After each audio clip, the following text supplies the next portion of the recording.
Jeg vil først av alt takke interpellanten Ketil Solvik-Olsen for at han har reist denne viktige debatten omkring rammebetingelser som betyr mye for Industri-Norge. Prosessindustrien er faktisk Norges annen største eksportnæring. Samlet sett er den altså større enn eksportverdien av sjømat fra Norge.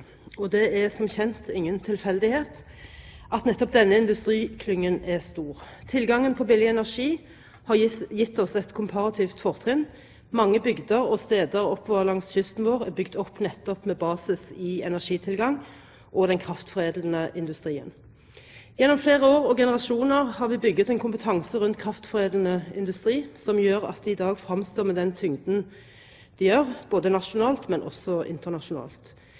Denne kraftintensive industrien sysselsetter direkte ca. 28 000 mennesker i Norge, og vi vet at den ofte ligger i distriktene, gjerne i områder hvor alternative arbeidsplasser ikke nødvendigvis er hverdagskost. Høyre er opptatt av verdiskaping. Vi er opptatt av at mennesker skal ha jobb i hele Norge, og vi er opptatt av å ta ut det potensialet vår kompetanse og komparativ fortrinn faktisk gir oss. Det er dette som skaper velferdsstaten og trygghet for hver enkelt av oss. Derfor er vi selvfølgelig også opptatt av rammebetingelsene for vår prosessindustri.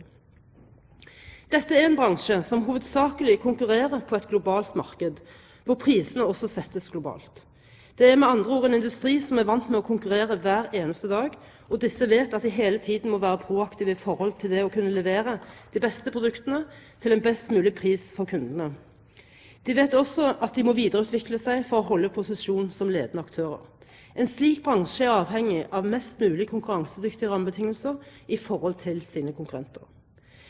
Denne industrien fremstår i dag som blant de aktører med den mest miljøvennlige produksjonen, både som følge av at produksjonen i stor grad er basert på vannkraft, men også fordi vi i Norge har vært flinke til å stille krav om miljøvennlig produksjon, og industrien har vært tilsvarende flink til å innrette seg deretter.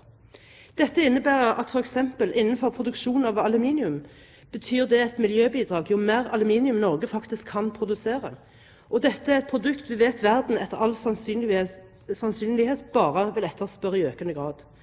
Her vil vår industri kunne gi signifikante bidrag til miljøet, fordi en eksport av dette stoffet på mange måter kan sies å være eksport av ren fornybar vannkraft i fast form.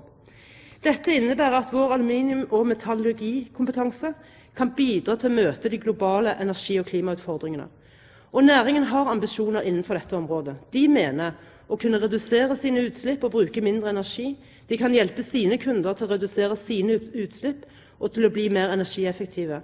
Og sist, men ikke minst, satses det i betydelig grad på gjenvinning av aluminium, og dette tar bare 5% av energiinnsatsen i forhold til førstegangsproduksjon av dette metallet. Klimautfordringen er global, og dette innebærer i praksis at vi i Norge, så vel som i andre land, er tjent med lavest mulig utslipp av klimagasser.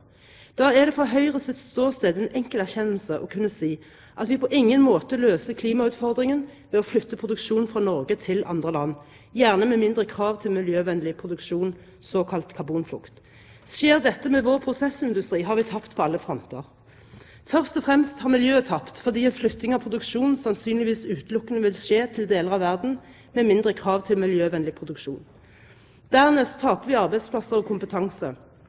Dette vil sannsynligvis først og fremst ramme Distrikts-Norge og en del lokalsamfunn hvor prosessindustribedriftene gjerne er en hjørnesteinsbedrift. For det tredje så taper samfunnet skatte- og avgiftsinntekter. Alle disse tre forholdene er alvorlige nok i seg selv, og selvfølgelig enda mer dramatiske når de opptrer samtidig. Høyres linje i disse spørsmålene, enten det dreier seg om kvoteregimer, eller ved at det nå kan åpne seg en mulighet for statsstøtte innad i EU, er at vi mener at det vil være naturlig at Norge og norske myndigheter legger seg på linje med EU i disse spørsmålene. EU representerer våre nærmeste konkurrentland og har også en del egen industri innenfor dette området. Og jeg vil presisere at dette gjelder den delen av prosessindustrien som leverer globale produkter og som konkurrerer globalt. Det er denne industrien vi må sørge for har en konkurransenøytralitet i forhold til de ordninger som EU velger å benytte seg av. EU etablerer nå et kvotehandelssystem for 2013-2020 og synes enig om at kvotehandel vil forbli det avgjørende virkemiddelet i klimapolitikken. Videre er de fokusert på at karbonlekkasje må unngås, og at industri som er særlig eksponert for karbonlekkasje skal tildeles opp til 100% frikvoter for direkte kvotekostnader. Kommisjonen åpner også for at medlemslandet skal kunne kompensere for indirekte utslipp.